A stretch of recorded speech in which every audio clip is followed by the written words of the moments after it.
She's been there the whole time. Cindy. Well, maybe some. Well, I'm glad to know that I'm. I was just telling. You might want to. I was just telling. Get a picture of that. Is that working? Yeah, I think so. Maybe. Can you hear me in the back? Yes, thank you for the thumbs up. Perfect. Welcome, everyone. If you are able to find a seat, there are two more up here, one or two over there. Thank you so much for coming. The Kendallville Mayor, Mayor Waters, is here today, and he would like to share a few words. I first want to just thank everyone for being here. This crowd is a testament to the impact that Mr. Mapes had upon our community. He, in his genius and his talent, have honored our community for so long. Today is just an opportunity for us to honor him. I'm not going to be long-winded. I just want to thank everyone from the community for being here, and thank you for being a part of this. And I'm going to turn it back over to the family. Thank you very much, Mayor Waters. It really means a lot to the Mapes family that you're here today. We appreciate it. So my name is Cindy Mapes Bentz. I am a granddaughter of Arthur Franklin Mapes. On behalf of the Mapes family, thank you so much for joining us on this beautiful day to celebrate his achievements and the unveiling of this historical marker behind me. As I reflect on Grandpa's poetry, I think about how it ties in with our family values of love, playfulness, community, friendship, generosity, peacefulness, faithfulness, and joy.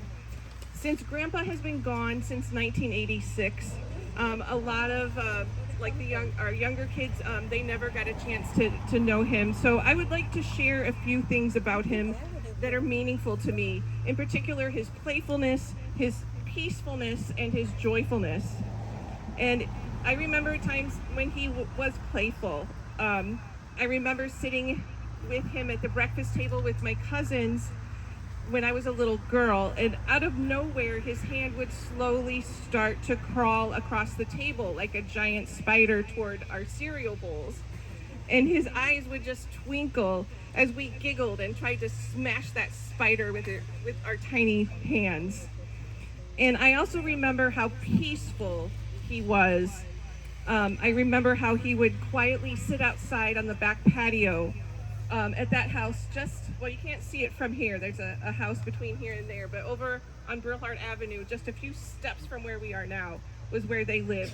And he would sit outside on the patio that overlooked a creek and a forest. And it wasn't until I was older that I realized that he was being still with the goal of seeing nature come alive. And my dad, Dean Mapes, told me of when he would go on walks through the woods with Grandpa. And he said, Dad would find an old stump to sit on, just as still as could be. And after a while, the woods would come alive, the birds would sing, and the animals would come out. And that's an important reminder, I think, for me too, like to just take that time and to be still away from my phone and just listen to nature. And he was also joyful. His poems about growing up in the Sunnyside neighborhood in Kendallville are filled with snapshots of early 20th century small town life, and also about the relationships that brought him joy. I remember when, as he opened the box that contained the very first copies of his hardbound book, Indiana Memories, he wept with joy as he held the culmination of his life's work. And regarding joy, there's a quote that I wanted to share with you that I heard on a podcast about a week ago. And it has resonated with me more and more as today has approached. And it's this: joy isn't something that you chase, it's something that you remember. Grandpa lived this. That's why his memories were so important to him. And now, a few members of the Mapes family joyfully share their personal remembrances of our patriarch, Arthur Franklin Mapes, their reflections on what this day means to his family and legacy, and a few of his poems. Let's remember him joyfully.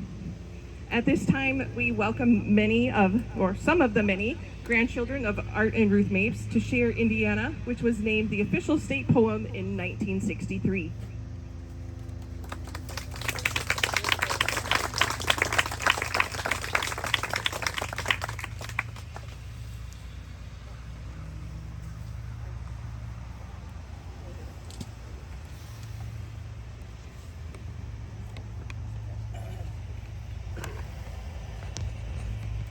Indiana. God crowned her hills with beauty, gave her lakes and winding streams, then he edged them all with the woodlands as the setting of our green. Lovely are her moonlit rivers, shadowed by the sycamores, where the fragrant winds of summer play along the willowed shores. I must roam these wooded hillsides, I must heed the native call, for a pagan voice within me seems to answer to it all. I must walk where squirrels scamper down a rustic old rail fence, where a choir of birds is singing in the woodland green and dense. I must learn more of my homeland, for it's paradise to me. There's no haven quite as peaceful, there's no place I'd rather be. Indiana is a garden where the seeds of peace have grown, where each tree and vine and flower has a beauty all its own. Lovely are the fields and meadows that reach out to hills that rise, where the dreamy Wabash River wanders on through paradise. Thank you.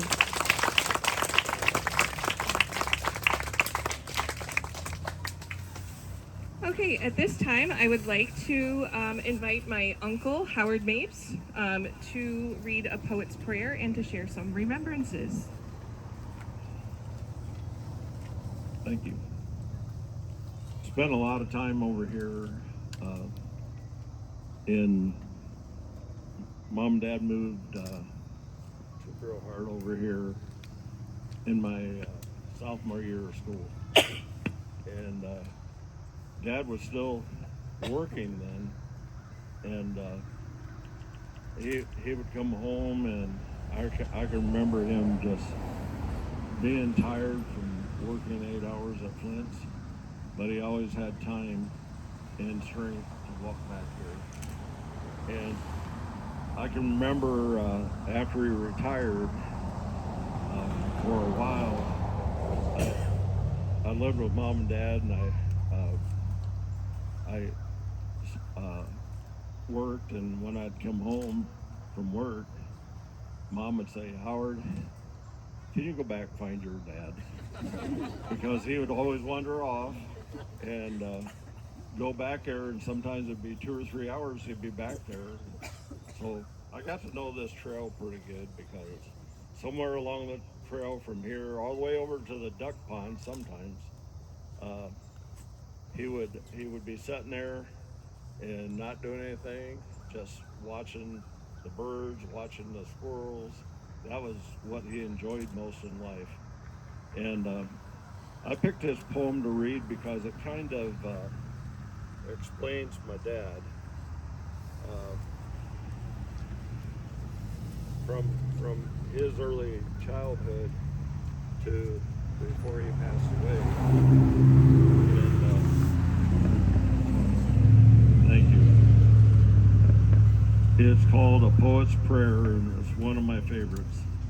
Lord, give me words to glorify the beauty of earth and sky, words of balm that soothe and heal, words that picture each ideal, words of meadows, hills, and streams, words that tell of hopes and dreams. Lord, may each written word of mine solve all causes pure and fine, and may I never need to grope for words expressing faith and hope. Lord, may I cause no tears to fall, but bring the light of smiles to all. Lord, let me spend life's twilight hours close to the hills and woods and flowers, near river shores and rushing brooks, where I have learned from nature's books, where I can hear the birds and bees and know the majesty of the tree.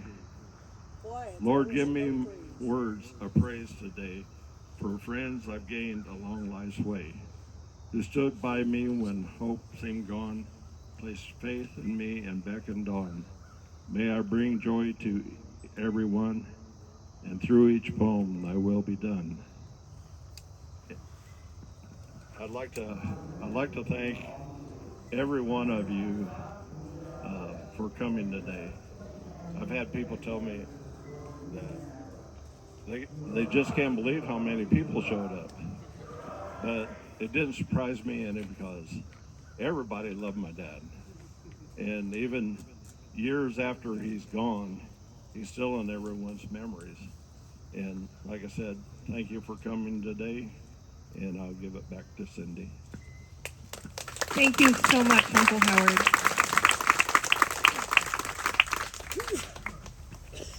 Next up is my dad, Dean Mapes, who's going to share his remembrances and also the poem Echoes of Childhood.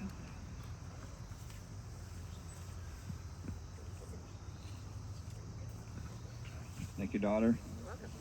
Thank you, everyone, for showing up today. Back in my childhood years, this area of town looked vastly different than what you see here today. There was no Bixler Lake Park nature area with its trailhead, gazebo, and parking lot. Much of the old Sunnyside neighborhood I knew as a child on East Ohio Street has vanished over the years. Okay, I'll find my space there. But through poetry, its essence has been preserved. A good portion of my father's early writing reflected Sunnyside's simple life, its people, and the wisdom of a bygone age. His boyhood memories have also woven legend around John Bate, a man of rustic renown known in yesteryear as Sassafras John, the vendor of sassafras roots. From the poem Elegy to Sunnyside, I would write of my old home place and the roses by the door, where I knew the toil and sorrows and the pleasures of the poor. I would tell how in the springtime you shook off your winter's cares, when once again old Sassafras went out to sell his wares. Your people were my people. You were my place of birth. No better place or people ever graced God's crowded earth. On a summer day in 1980, 45 years ago, my father took one of his last nature walks along this boyhood path to the woodland on Bixler Lake's south side. The question back then was, could we get him to the woods and back? His health at the time was also in question. Woodland photos were successfully taken that day for the publication of Indiana Memories. On the return to his home on Drillhard Avenue, he eventually needed assistance with walking. As I recall, he could barely place one foot in front of the other. However, once inside his home, seated in a chair, his smile was from ear to ear. Though he was physically exhausted and needed rest, he was joyful, for he had made it back to wooded hillsides. Back to hear the echoes of his childhood and formative years, where lane and woodland meet, where, and to quote Dad, I must roam those wooded hillsides, I must heed the native call, for a pagan voice within me seems to answer to it all. I remember his comment earlier that day as we left the woods behind us. I'll just leave my walking stick here by the fence for the next time. My thoughts were, I'm not so sure if there will be a next time, Dad. You barely made it home. Surprisingly, there was a next time. My father and brother Mike made a few more trips in the early 1980s, and all too soon, those woodland adventures finally came to an end when it was decided that the risk to his health was far too great.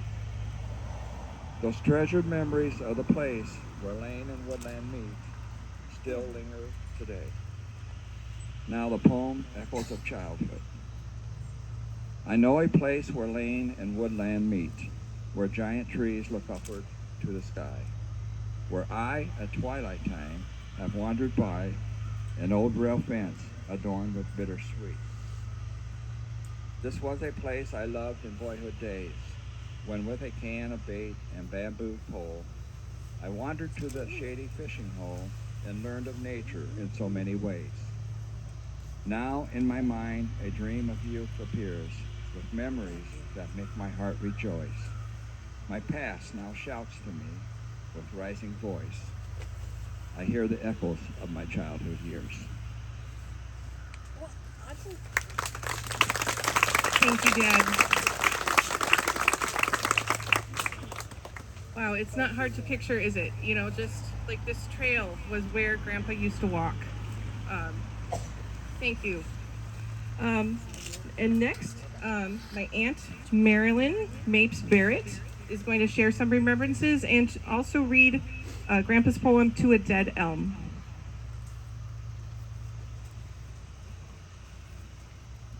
Good morning, everyone.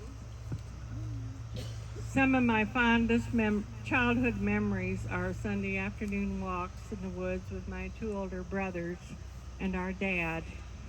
We didn't know then that we had that he had a special kinship with the trees that lined those paths, or that he had the profound faith in God that became evident throughout his poetry. We were just glad that we were with him and that he was our dad. One of the poems, To a Dead Elm, is an analogy between the life and death of an elm tree and his life as well. Within the stark framework of the lifeless tree, we are led to see the character and dignity that remained. To a Dead Elm. O statue of a tree once dear to me, my praise, my love for you still lingers on. Oh, may I rise in strength and someday be looked up to just as you when life is gone. You struggled upward from the Hoosier sod until at last you towered over all. I too would try to rise and look to God, yet knowing by his will, I too must fall. You will not heed the fervent kiss of spring, or know the searing pain of lightning thrust, nor feel the close embrace of vines that cling, that yet to you would place their lasting trust. No more your leaves will turn and tumble down, no more to be refreshed by summer rain. You will not weep, though angry skies may frown, nor know the temper of the storms again. For time has left you lonely and forlorn, no leafy boughs to hide your ugly scars. No more to hear the birds in early morn, no more to know the sun and moon and stars. But maybe nature has a hall of fame that God has built in some far distant realm, where he on gleaming gold inscribed a name to honor you, my friend, the stately elm. Thank you, Aunt Marilyn.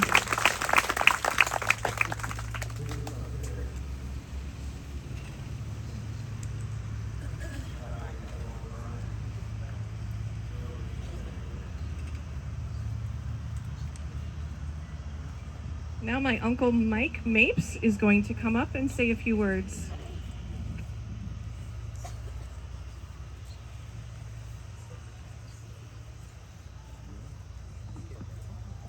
I want to thank all my friends and family that I see today.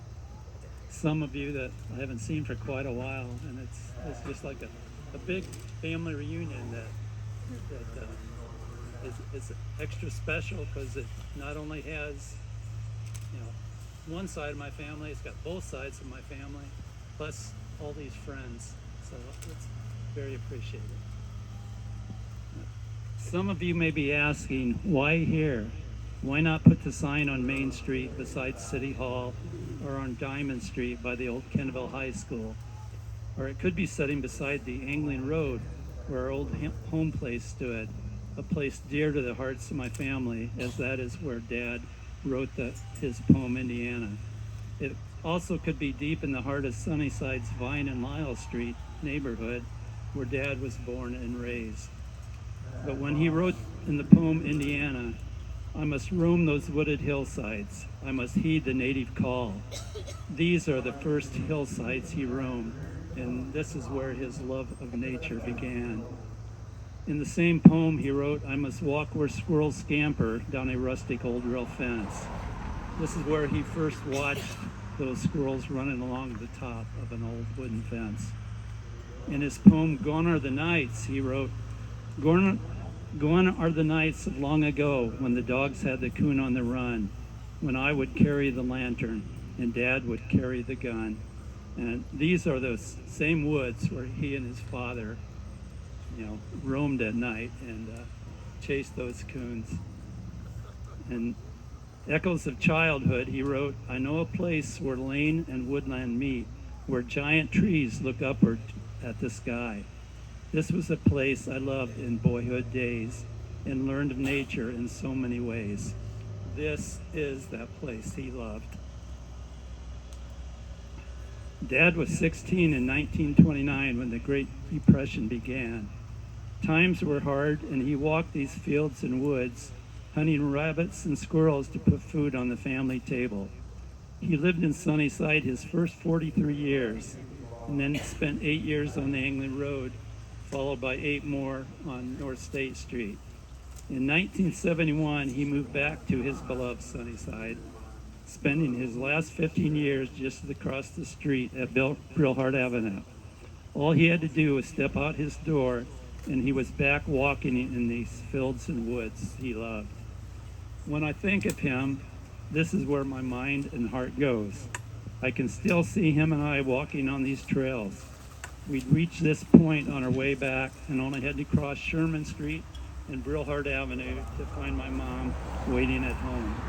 I truly believe this little corner of his beloved Indiana, which are now the Bixler Lake Nature Trails, is where his historical marker belongs.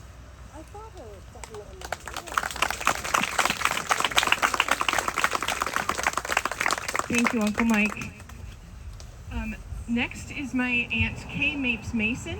She is interested in saying a few remembrances of her own. If I can get her up out of the chair.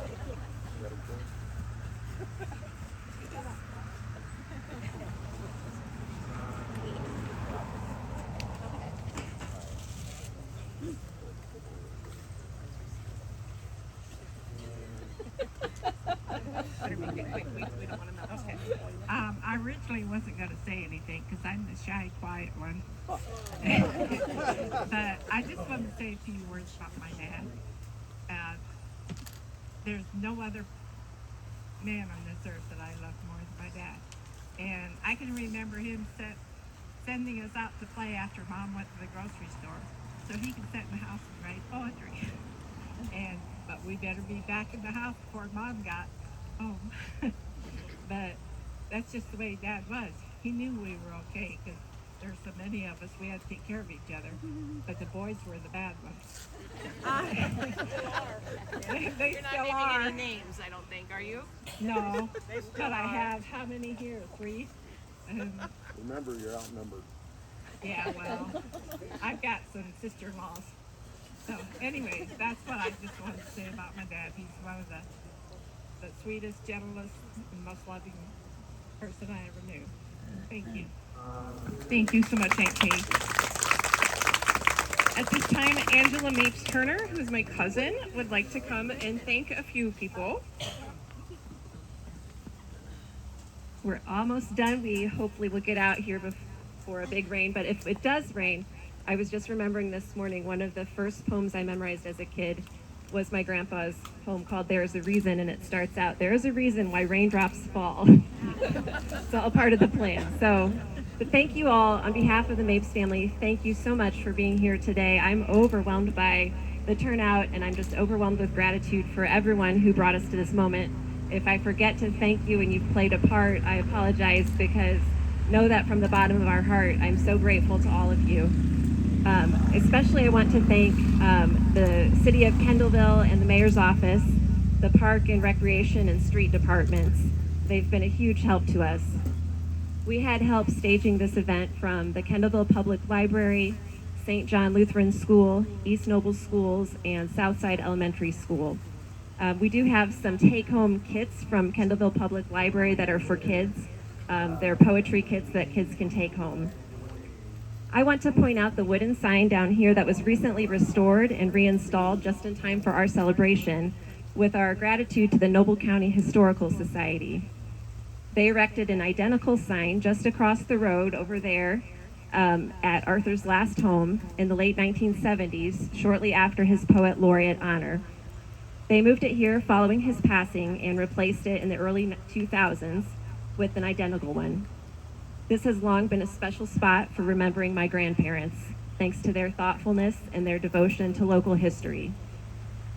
We especially want to thank our historical marker sponsors, Flint and Walling, where Arthur Franklin Mapes worked for 33 years.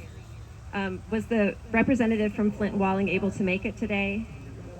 I didn't think so. They had a family emergency, so I have a statement from Flint and Walling that I would like to read. This is what Flint and Walling wanted to share about Arthur Franklin Mapes. Today we honor Arthur Franklin Mapes, a man whose words and work left an enduring mark on both our community and our state. As the author of Indiana, our official state poem, Arthur captured the spirit, pride, and beauty of the Hoosier heartland in a way that continues to resonate with generations. His poetry was not only a gift to the people of Indiana, but also a lasting reflection of the values we hold dear: home, family, and belonging. Beyond his writing, Arthur was a dedicated employee here at Flint and Walling. He spent his career with the same commitment and quiet excellence that shaped his poetry. His devotion to his work and to this company reflects the very character of Kendallville, a place where hard work, loyalty, and pride in craftsmanship have always defined who we are. As we remember Arthur today, we celebrate both the poet and the man. His words will always remind us of our roots, while his example of dedication inspires us in our daily work. May his legacy continue to live on through the poem that bears our state's name, and through the enduring pride he carried for this community and for Flint and Walling. After we do the revealing of the marker, that will conclude our ceremony, and I wanted to invite you all, in addition to taking a poem kit, if you'd like one, we have some cookies and light refreshments back there in the pavilion, or you can race for your cars if you want to.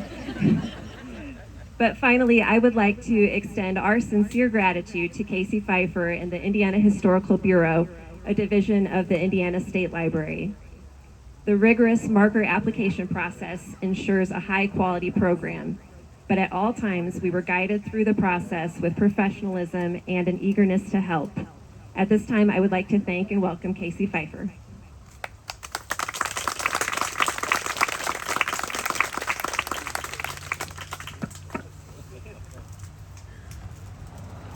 Thank you, Angie. Good morning, everyone. As Angie said, I'm Casey Pfeiffer, the Historical Marker Program Director at the Indiana Historical Bureau. And this is my first time in Noble County, so I'm thrilled to be part of the program and to be with you all today as we dedicate this new marker for Arthur Mapes.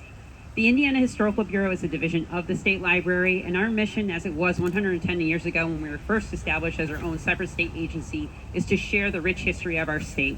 And while IHB has endeavored to do this through several programs and projects over the years, the most notable and visible of these has been our State Historical Marker Program.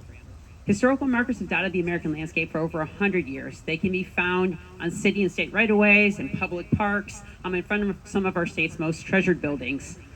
And many official state marker programs, including our one here in Indiana, began in the mid-1940s, just post-World War II, as there was a renewed interest in preserving our nation's history. Communities found that markers provided a great opportunity to promote tourism as Americans took to the roads and incorporated stops at these sites into their travels and family vacations. And today, over 70 years later, interest in historical markers continues to remain high. We see that just in the number of people who are out here today, the number of people who apply for new markers every year, who reach out to us when a marker is in need of repair. There's still such interest in these signs. Markers are snapshots and tangible reminders of our past. For those who might not have time to stop at a museum or read a full book on a topic, these signs provide an easily digestible way to learn about history.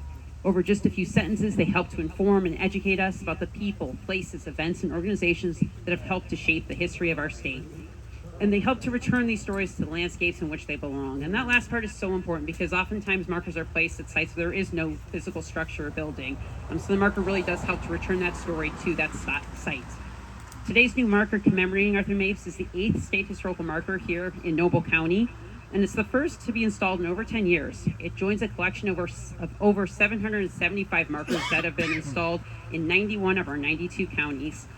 And the topics covered are widespread, and that's really one of the most rewarding parts of the job, is really getting to collaborate with community partners across Indiana on such a wide array of topics. And we see that reflected here in Noble County, where we have markers on Civil War training camps, Jewish history, transportation, Indigenous history, the arts, just to name a few. The marker program really is a collaborative, public-driven program, and it wouldn't be possible without the efforts of so many people who are interested in preserving our history. I know that Angie has already thanked so many people, but I really would be remiss if I didn't thank the Mapes family for all of your commitment to preserving his story over the years, whether it's here or in Spencerville at the bridge there where there's additional signage. A project like this doesn't happen overnight, nor does it happen in a silo. It's the product of approximately a year of tracking down primary source documents, crafting main points, fine-tuning marker texts, securing funding and permissions. There's just so much that goes into it. So I really want to thank all of you and Angie for being my main point of contact throughout this whole process. And then as well to the Kendallville Park and Recreation Department and Flint and Walling for their support. Today's new marker for Arthur Franklin Mapes is a reminder of Hoosier contributions in the arts and cultural history. It also serves as a reminder that some things get better with age. It has been said that Arthur Franklin Mapes started writing his poetry when he was in high school. But it really wasn't until he was 48 that he wrote Indiana, and it was just 2 years after that, when he was just shy of 50, that the poem was officially designated as the state poem of Indiana. That poem was read into the U.S. Congressional Record in the 1960s, as were two of Mapes' other poems, one about President John F. Kennedy and the other about the moon landing. Now, I don't know if writing poetry was ever a career aspiration for Arthur Franklin Mapes, but his life is a reminder that we can continue to do and should do and try the things that interest us. If you're interested in learning more about Mapes, I encourage you to visit our website. We have a listing of every marker that's been placed across the state, so we'll be adding this one to that list. And for those unfamiliar with Mapes' story, his poetry, or our state emblems, I hope this marker serves as an introductory point to learning more about him and how he viewed Indiana's landscape. And for his family and those in the community already knowledgeable about him, may this marker serve as a lasting reminder of his contributions to the state of Indiana. Thank you all so much.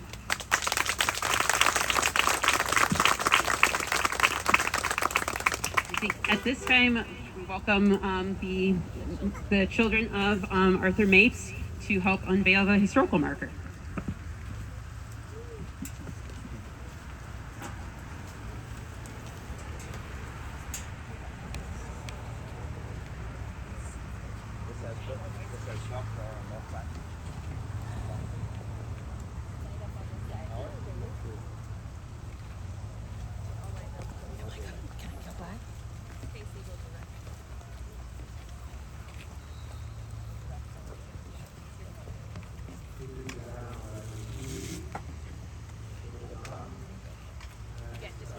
Velcro, and then if one of you guys want to pull from that side,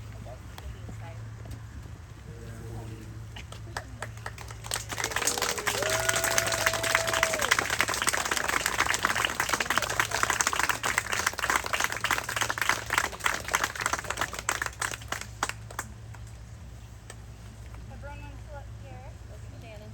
Right here.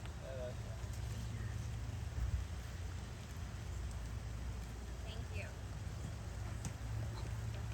and just so everyone knows, it is different text on both sides. So this is the side one, and then the back is side two. Thank you so much. Get some refreshments. Thank you for coming, everybody.